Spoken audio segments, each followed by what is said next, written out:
세종 FM 라디오 상담실.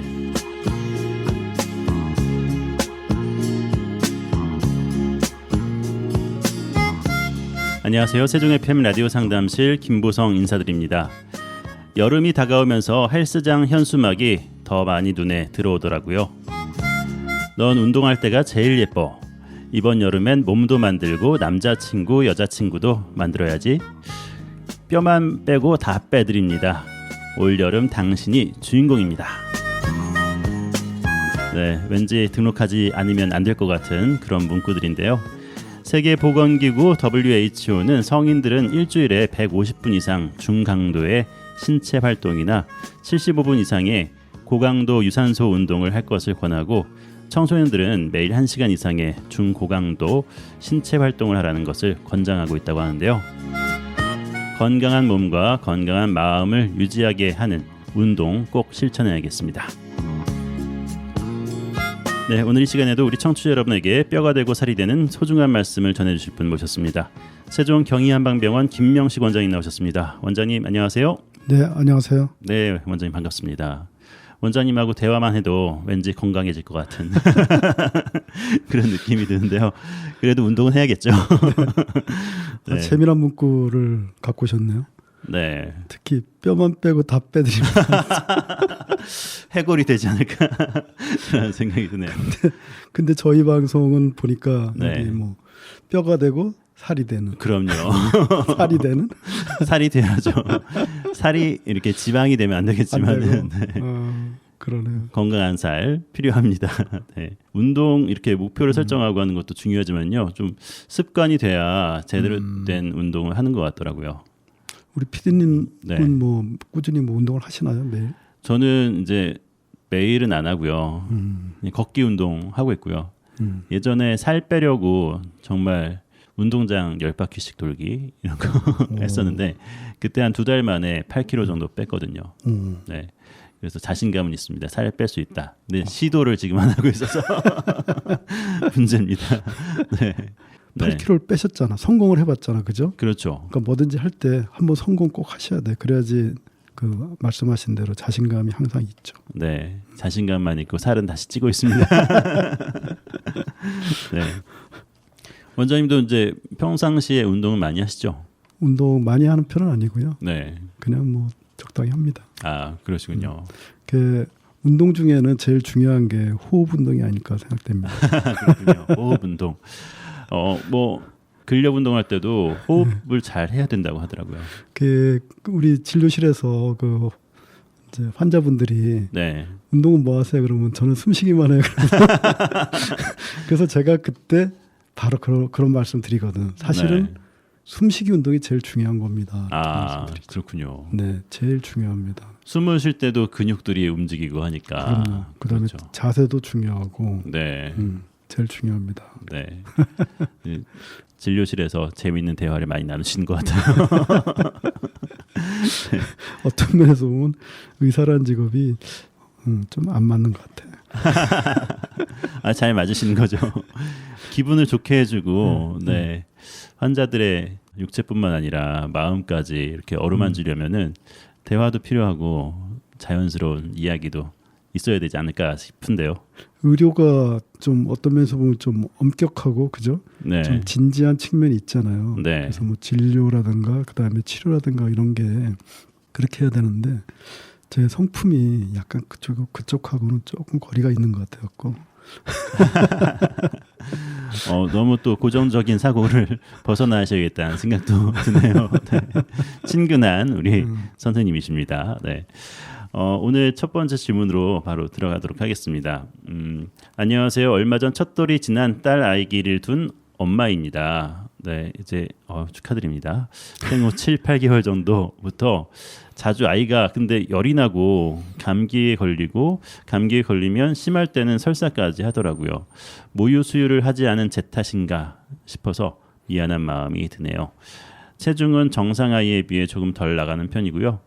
아이 면역력을 높여서 건강하게 성장시켰으면 좋겠는데 어떻게 할 수 있을까요? 라고 질문을 남기셨네요. 음. 아무래도 어렸을 때 그 건강이 또 성인까지 갈 수 있으니까 그렇죠. 그런 걱정이 있으신 것 같아요.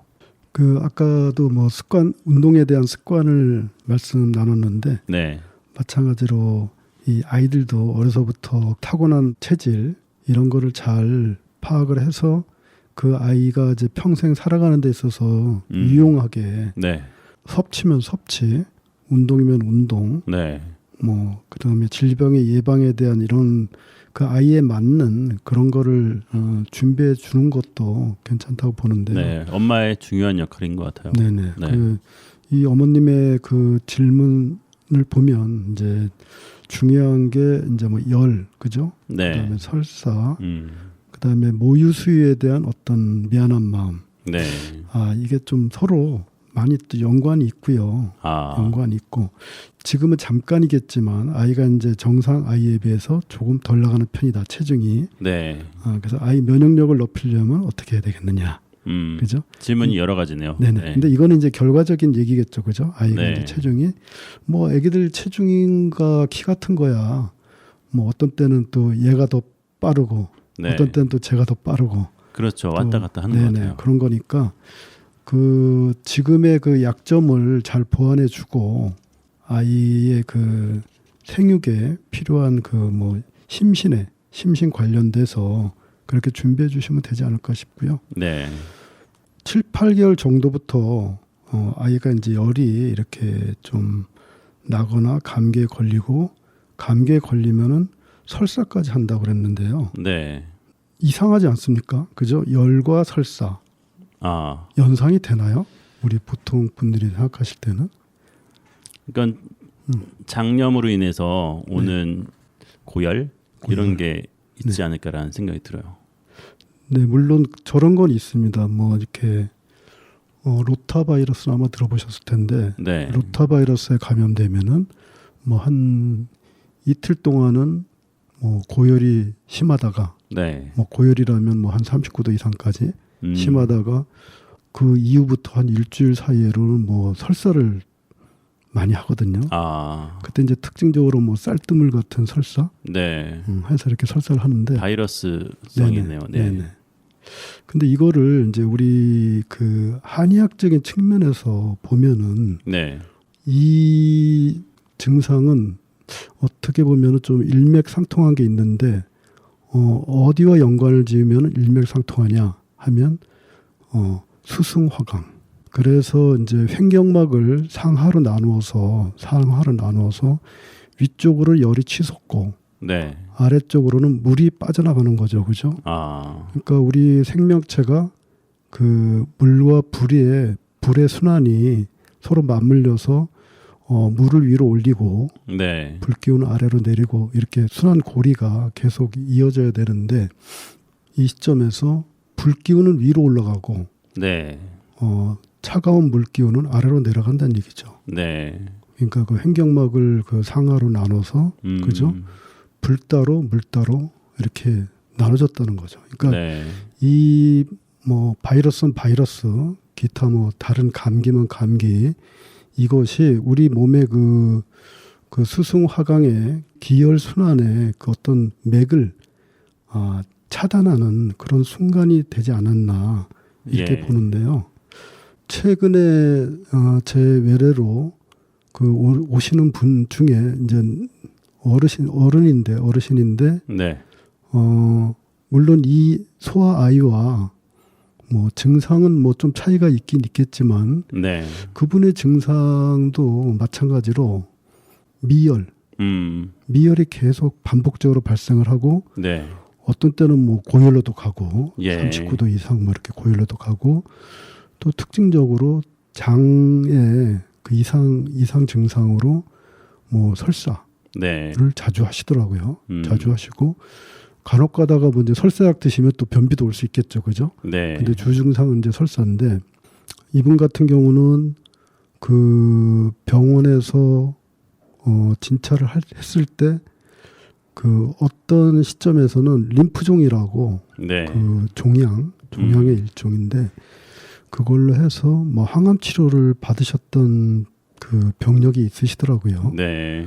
그 이후로도 그게 다 나은 게 아니고 계속 이 증상을 반복을 보여왔습니다. 예. 그래서 이제 저 외래로 찾아오셨던 경우인데 이 분도 막연하게 자기가 그 림프종이라는 그 진단을 받았지만 왠지 자기 질병을 전부 설명할 수 없는 네. 그런 아마 의문점을 갖고 계셨던 것 같아요. 그게 뭐냐면은 질병을 진단할 때 그 림프라는 림프관 아니면 뭐 림프액 여기에 초점을 맞춰서 진단을 내렸기 때문에 그 위의 다른 영역에 대해서는 아마 진찰 그 관점이 좀 부족했던 게 아닌가 싶은데 어쨌든 그분 같은 경우도 이제 어떤 면역 질환 이 개념을 좀 더 이렇게 뭐라 그러죠? 뭐 뛰어넘는 아니면 그거를 더 포함시킬 수 있는 그런 관점으로 이제 접근을 해서 침술도 이렇게 시행을 했는데 놀랍게도 그분이 처음에 방문했을 때는 아주 뭐 배도 상당히 뜨거웠고 온도 조절에 있어서 많은 애로점을 갖고 있었는데 한 두세 번 오시고 나서부터는 열도 가라앉고 그러니까 해열제를 먹을 이유가 없죠. 그렇죠? 해열제를 드시지 않으면서도 열이 가라앉고 뭐 설사도 이제 가라앉고 다행이네요. 네. 그러시더라고요.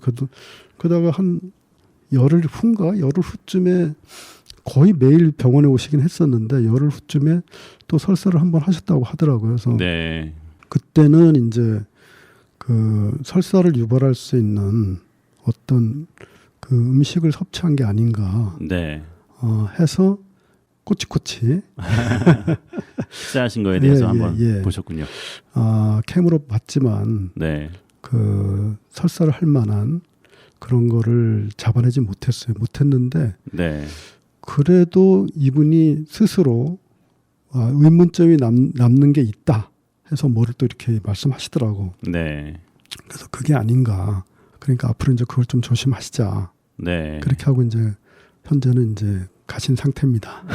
안정적으로 지금 가신 상태고 이 수승화강 몸의 이 기혈순환에 어떤 장애가 생겼을 때 열도 뜨고 그다음에 설사도 오고 이런 것처럼 하지만 그런 게 아니고 그냥 단순히 우리가 섭취하는 어떤 음식물에 의해서 설사가 올 수도 있거든요. 이 어머님은 그 모유 수유를 하지 않는 거에 대한 어떤 좀 미안한 마음을 이렇게 갖고 계시다고 했는데 요즘에 모유 수유 안 하는 산모들도 꽤 많잖아요. 그렇죠.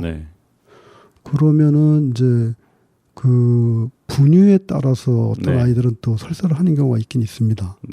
그게 분유가 어떤 경우에 안 맞는 아이들이 있는데 그거를 이제 유당 불내증이라고 해서 분유를 이제 분해하는 그 효소가 이제 미숙해서 그렇다고 합니다. 그런 경우에는 이제 뭐 거기에 맞는 또 분유를 또 많이 또 만들어냈죠. 분유 회사에서 분유를 이제 바꿔주거나 그렇게 할 때도 있네요. 그렇죠. 그런 경우가 있고 또 아이들은 그 따로 이렇게 또 물을 또 먹이지 않습니까? 물을 먹이는데 물을 끓일 때 같이 넣는 거에 따라서 아이들이 또 설사를 하는 경우가 있거든요. 그게 뭐 모르겠습니다. 제가 그 아이들 어릴 때는 뭐라 하죠? 보리차? 보리차물 이런 걸 보리차 많이 마시게 먹였는데 하더라고요. 요새는 뭐를 하는지 모르겠네요. 요즘에도 저희가 자녀 키울 때도 보리차를 좀 많이 마셨던 것 같아요. 보리차. 그냥 물보다 끓인 보리차 좋았던 것 같아요. 제가 그 병원을 하면서 이제 한의대를 다닐 때 그 당시 어떤 경우가 있었냐면 한 일주일에 한 번씩 제가 진료를 이제 한 적이 있었는데 그때 병원에서 근데 어떤 그 아이 어머님이 아이를 데리고 와서 하시는 말씀이 아이가 한 달이 되도록 설사가 멈추지 않는다. 아이고, 그 봤더니 뭐 소아과를 계속 다녔겠죠. 뭐 지사약도 먹였을 거고 그죠? 그렇죠. 이제 뭐 많은 걸 했을 텐데 그 뭐 저는 이제 항상 그 환자분들이나 아니 보호자분들하고 얘기하는 걸 참 좋아하기 때문에 네.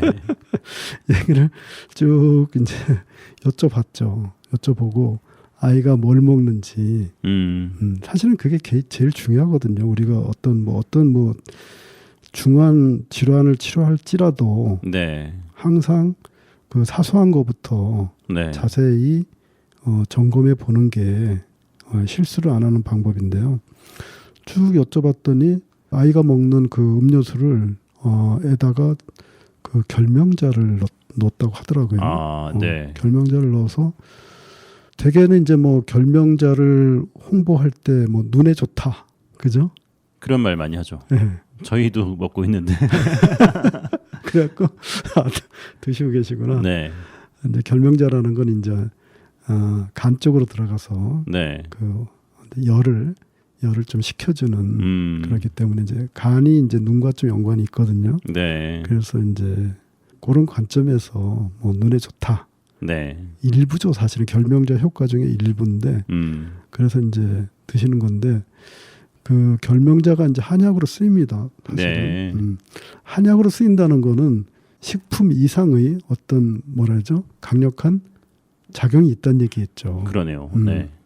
그때는 제가 이제 한의대를 막 이제 다니던 때라서 그 결명자에 대한 정보를 좀 그냥 의사였을 때보다는 좀 더 네. 자세히 알고 있었겠죠, 그죠? 네. 그래서 이제 그 결명자를 넣지 말고 그냥 물을 먹여라. 네. 근데 그 다음 날 그 어머님 오셨더라고. 오셔갖고 아기 설사가 멈췄다는 거예요. 와. 하루 만에요. 그러니까 네. 약 이전에 네. 뭐 저는 그렇게 생각합니다. 저는 어떻게 생각하냐면 이렇게 어려서부터 3, 40대 이제 지금 우리 저 PD님 나이 때 요 전후로는 제가 볼 때는 뭐를 잘 선택해서 드시느냐가 중요한 것 같고 네.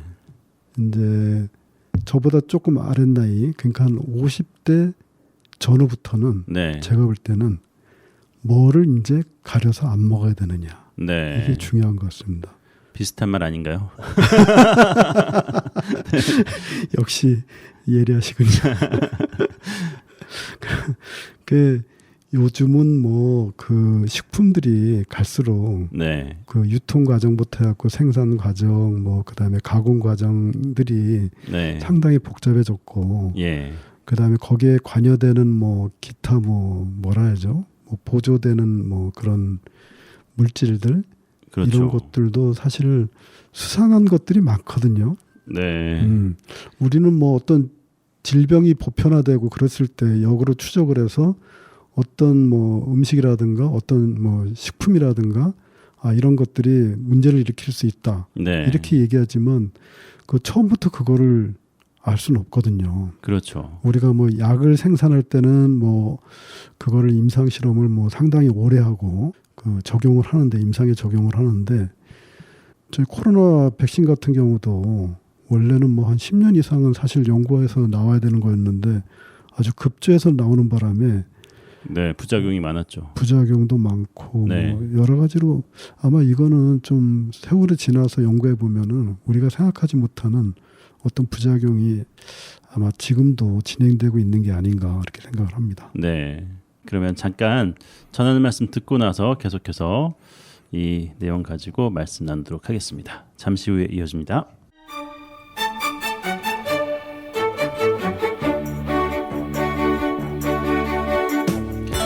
FM 98.9MHz 세종 FM 라디오 상담실 함께하고 계십니다. 건강과 관련된 모든 질문들 받고 있습니다. 세종 FM 홈페이지 sfm.kr 프로그램 참여 게시판에 글 남겨주시거나 세종 FM 유튜브 채널 찾아오셔서 세종 FM 라디오 상담실 다시 듣기 영상에 댓글 남기셔도 되겠습니다. 여러분의 많은 참여 기다립니다. 네, 이 시간 세종 경희한방병원 김명식 원장님과 함께하고 있는데요. 앞에서 저희가 7, 8개월부터 지금 돌이 지났는데 4개월 이상 아이가 설사를 해서 힘들어하시는 그 임산부의 이야기 들었는데요. 시간이 한 10분 정도 남았는데요. 말씀 마무리해 주시면 좋을 것 같습니다. 우리 몸을 이제 횡격막을 기준으로 해서 네. 그 횡격막 위쪽으로는 어떤 동물의 성격, 온도에 관한 한 동물의 온도와 좀 가까운 그런 어떤 진행이 되는 영역으로 본다면 네. 횡격막 아래로는 이제 식물의 온도와 근접한 그런 활동을 하는 영역. 그 보면 우리가 음식을 섭취하면 그 입을 통해서 식도를 지나서 위, 소장, 대장으로 이렇게 통과되는데 네. 대개 이 소화기관이 그 횡격막 아래에 있죠.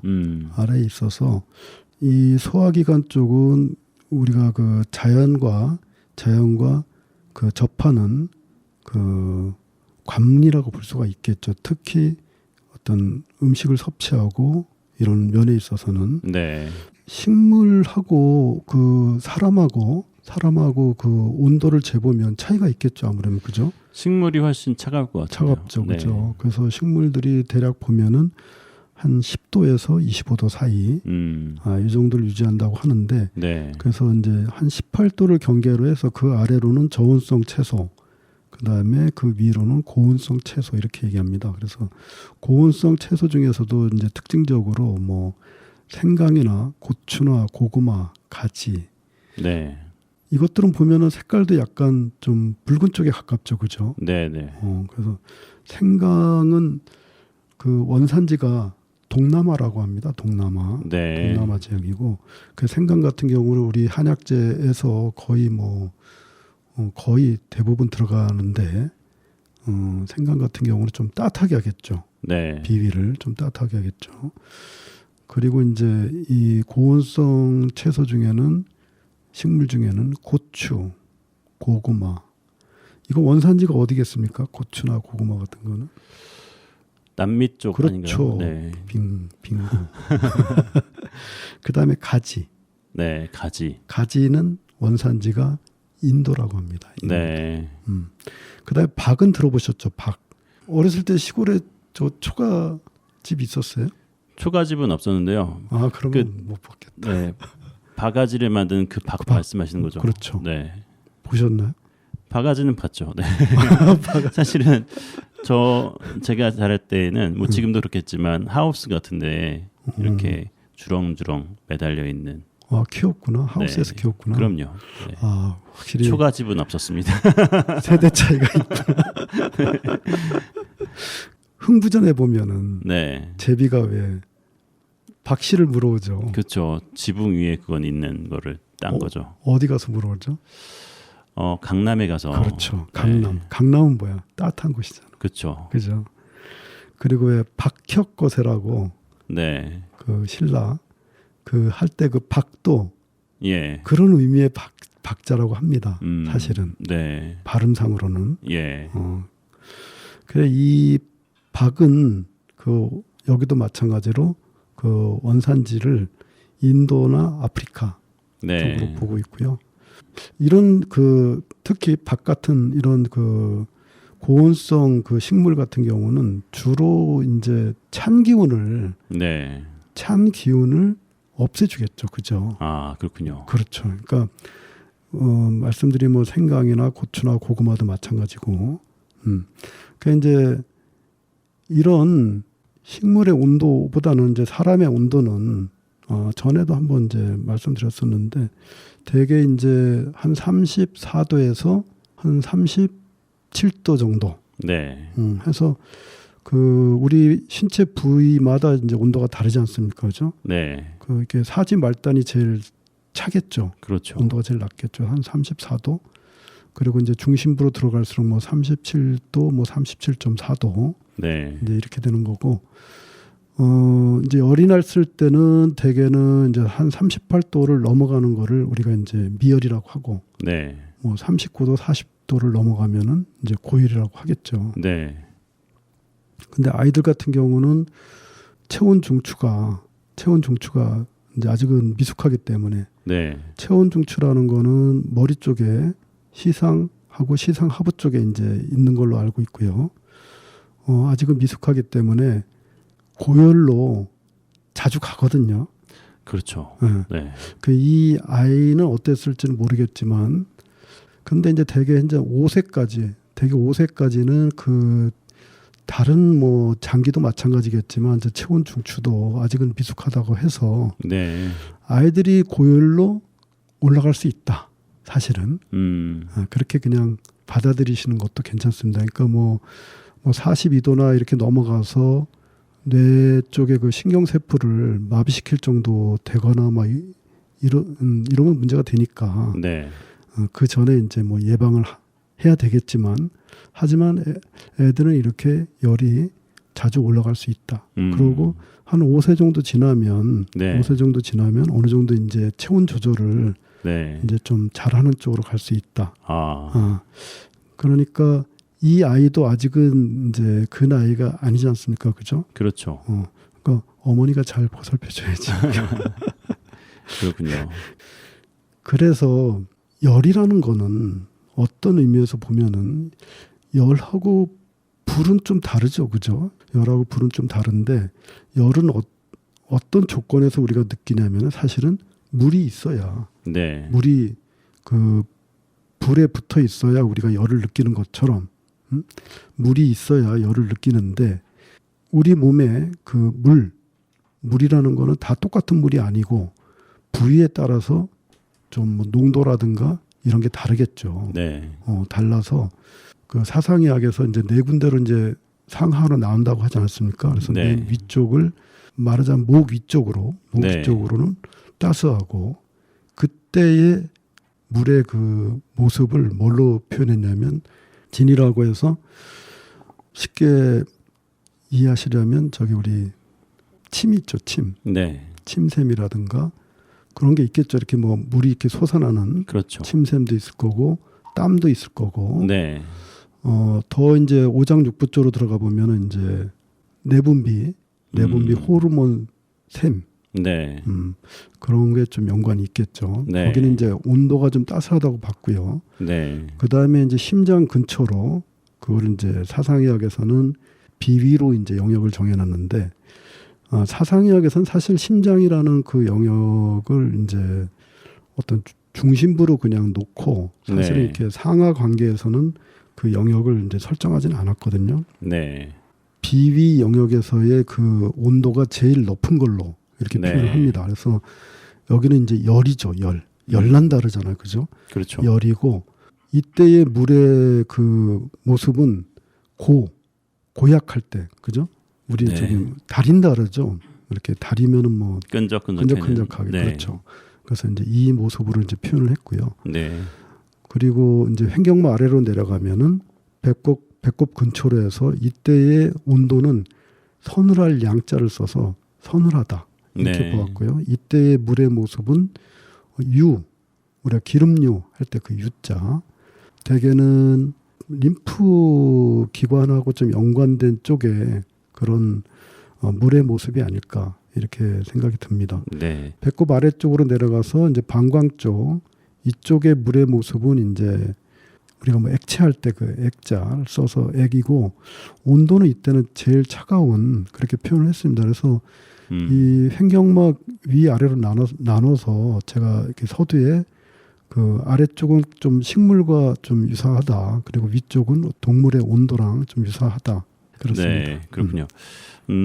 오늘 내용을 다 마무리는 못할 것 같고요. 다음 시간에 이어서 계속해서 말씀 나누도록 하겠는데요. 자녀의 설사 그리고 모유수유 이런 부분에 대한 연관성이라든지 앞으로의 건강을 챙겨주는 부분에 있어서 어떻게 해야 될지라는 질문 남기셨는데요. 이 부분 가지고 다음 시간에 다시 한번 말씀 나누도록 하겠습니다. 지금까지 세종경의한방병원 김명식 원장님 수고하셨습니다. 원장님 다음 주에 뵙겠습니다. 네, 감사합니다.